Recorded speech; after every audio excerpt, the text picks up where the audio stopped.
Hello students, today we'll see some of the sex determination systems and what is the mechanism behind them.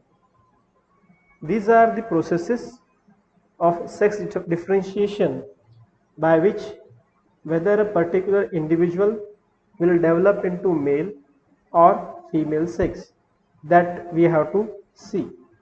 Now, when we talk about any sex determination system, we should know basically how a particular individual will be considered as male or female. That is governed by chromosomes and genes. In unisexual animals, chromosomes are of two types. One is autosome and another is allosome. Now we know what are autosomes. Those chromosomes which do not differ in their morphology and in number in male and female. Such chromosomes are being termed as autosomes, while allosomes or sex chromosomes are those which differ in their morphology and in number in male and female. Also, they consist of genes that determines the sex of that individual. Such chromosomes are known as allosomes. Now, unisexual diploid individuals, they used to have two sex chromosomes and the other rest of the other chromosomes are mainly autosomes. Now, when we'll talk about the differences again in terms of autosomes and allosomes or sex chromosome, basically the morphology is similar in male and female in terms of autosomes, and in terms of allosomes the morphology is different in male and female. This is basic difference. Also, the autosomes do not exhibit any sex related linkage, while allosomes they show or exhibit sex linkage. So there are various differences. Now we'll see what is the mechanism of any sex determination system. There are different mechanisms. Basically, three are important: chromosomal, then genic balance system, and environmental sex determination. Now we'll see one by one. Sex characters, primary shown by gametes or the gametic cells, and secondary by all the genitalia are the responsible for exhibiting sexual characters or sex characters. Chromosomal sex determination system is a very important kind of a sex determination system. Mainly in terms of humans, it is the basis for our sex determination system. As we know, in diploid individual, there are 2n raised to 2 autosomes and 2 sex chromosomes. Based on this chromosomal sex determination system, we can classify them as sex determination by allosomes or sex chromosome. Then there is diploid haploid system of sex determination, and then there is a genic balance system. We'll see all these one by one.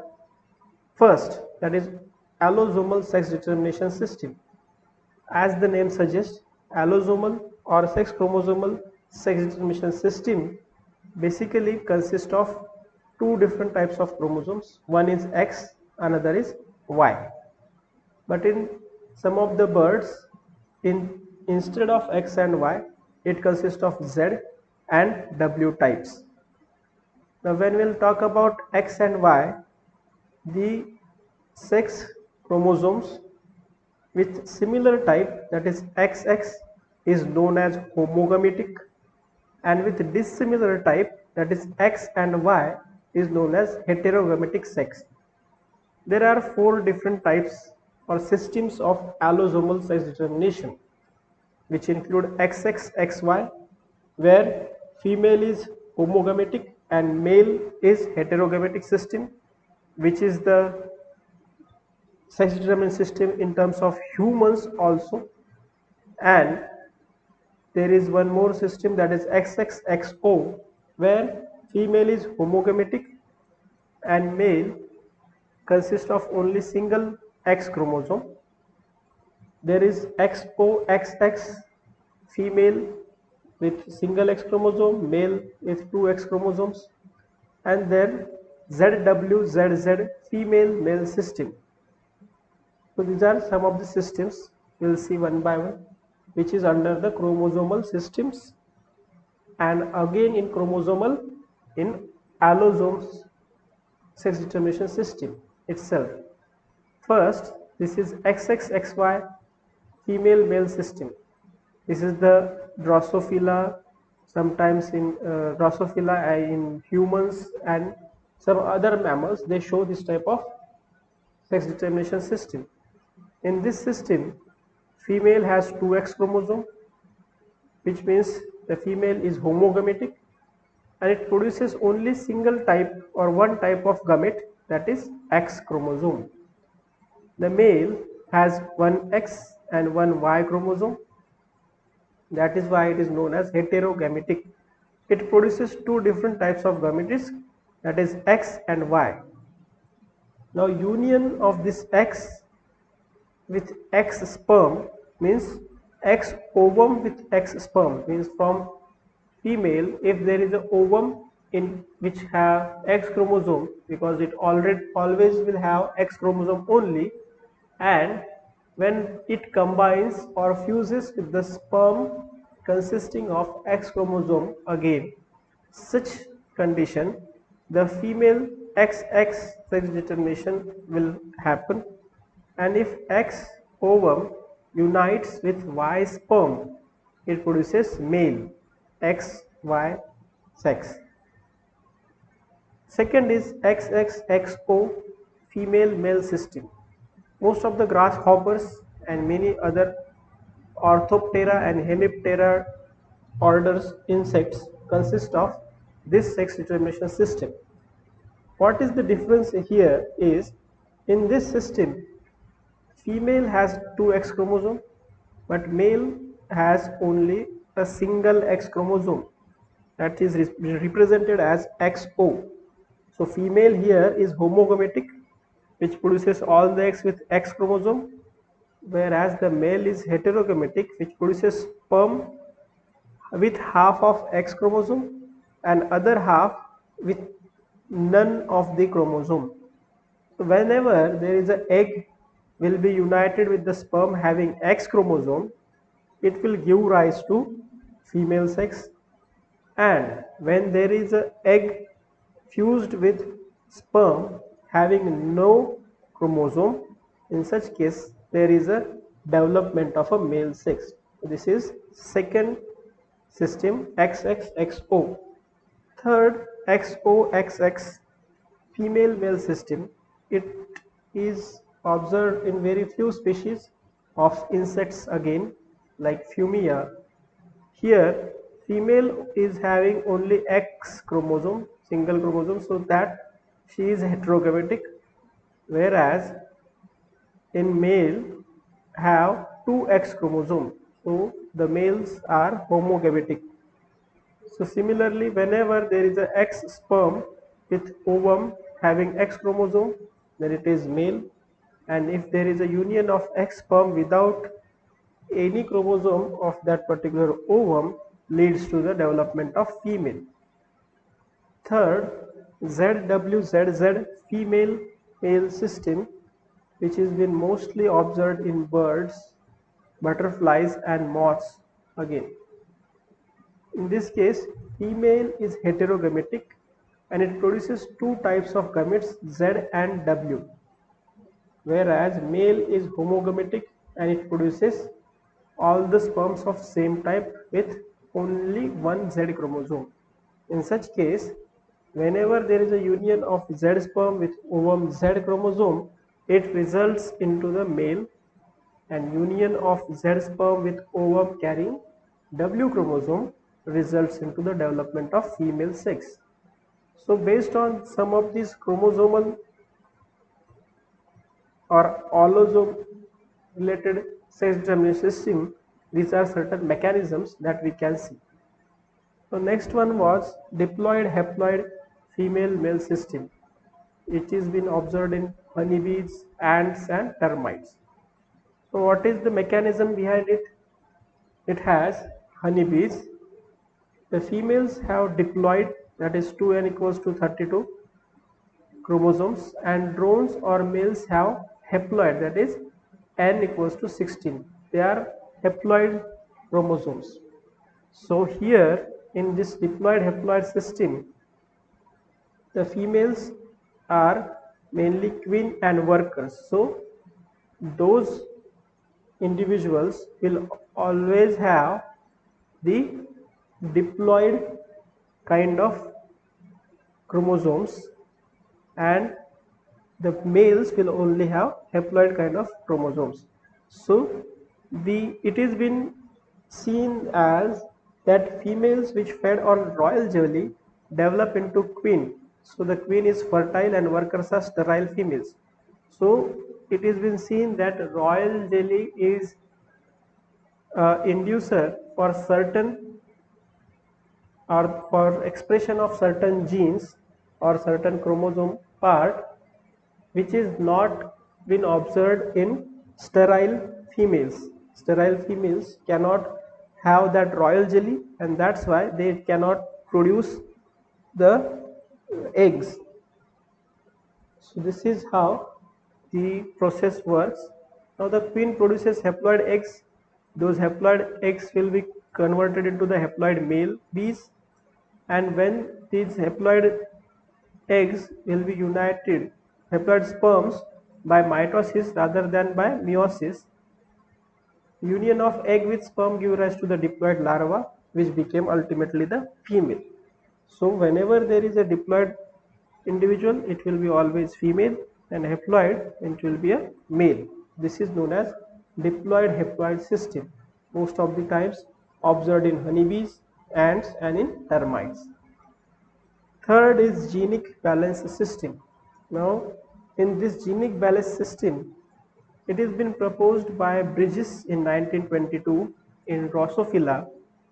In this system, according to Bridges, the theory was the sex of an individual is determined by balance between the genes for maleness and those for femaleness present in the individual.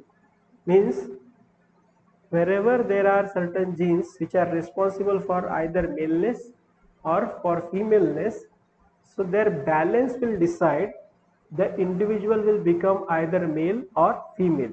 Means if the femaleness is more, or the genes which are there for femaleness are more expressive, in such cases the individual will become female. And in terms when there are genes which are for maleness are more expressive or more in number, then they are known as males. So this genic balance theory based on two types of chromosomes again. One is X chromosome and other is autosomes.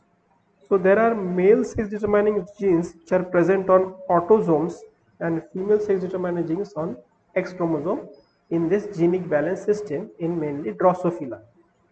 So when sex expression is determined by balance of genes on these autosomes and X chromosomes.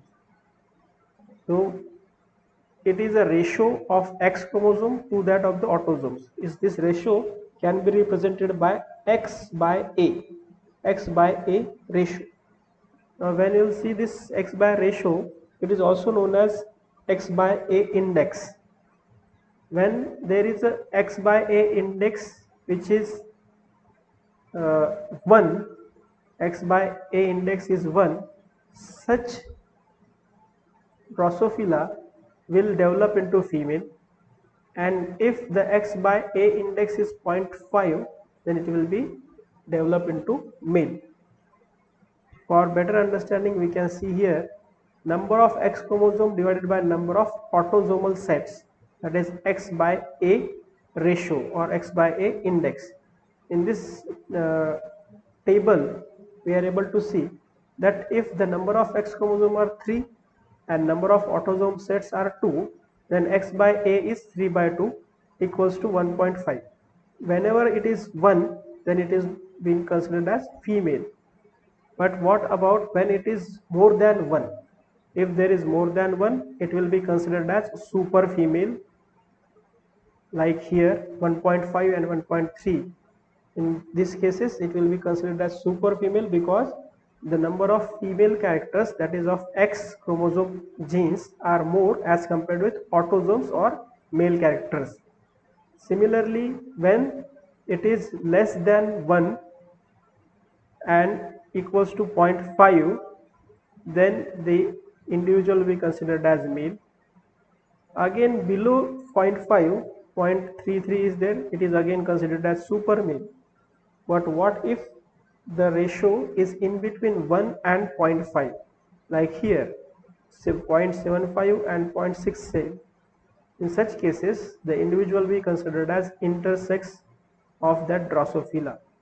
So this is the process or mechanism of genic balance system in terms of Drosophila, sex determination system. Now at the end, we will see what is environmental sex determination. Now this environmental sex determination is very important in terms of certain aquatic or marine organisms. Like here, the environmental changes or the environmental factors are going to decide what will be the sex of that particular organism. Like here in this case, if you able to see this diagram, this is the diagram of organism known as Crepuscula fornicata, which is also commonly called as sleeper limpet. The sleeper limpet sex is determined by an environmental factor, that is, what is the position of that limpet in the stack. Consider that this is the small limpet attached or present at a particular substratum or unoccupied substratum or substrate. It will be developed as female. It will be developed as female. But whenever this particular female is been again attached, actually it attracts the other larvae. The female attracts the other larva, and whenever there is a larva attached to this female body, then this particular larva will be developed as male. And when next larva will come, this will again considered, it will be treated as female, and the coming larva will be acting as a male. So here we are able to see that one by one there is a stack of these larvae over each other, and the one which is at the top will be always male. One which is at the top will be always male. So this is how the position of this sleeper limpet will be considered under sequential hermaphroditism. Sequential hermaphroditism of environmental sex determination system. Sleeper limpet is an example of it. Similarly, there are other examples like sea worm is one of the example, which includes that the Bonellia larvae which remain free in the sea water and settle on the sea bottom are differentiated into the females, while which are settling on the proboscis of those female will develop as a tiny males. One more example is there of this environmental sex determination system known as incubation temperature. And in this incubation temperature kind of a mechanism, like for example turtle, alligators and crocodiles, if the incubation temperature of the egg is high, that is in the range of 30 to 35 degrees Celsius, the individuals will be developed as female from that egg, and if it is low in the range of 23 to 28 degrees Celsius, they will be termed as male. So the environmental effect is also there in terms of determining a sex of an particular individual organism. So today we have completed the sex determination system, how they work, what are the different mechanisms of this system. I hope you people are getting these things. Thank you very much.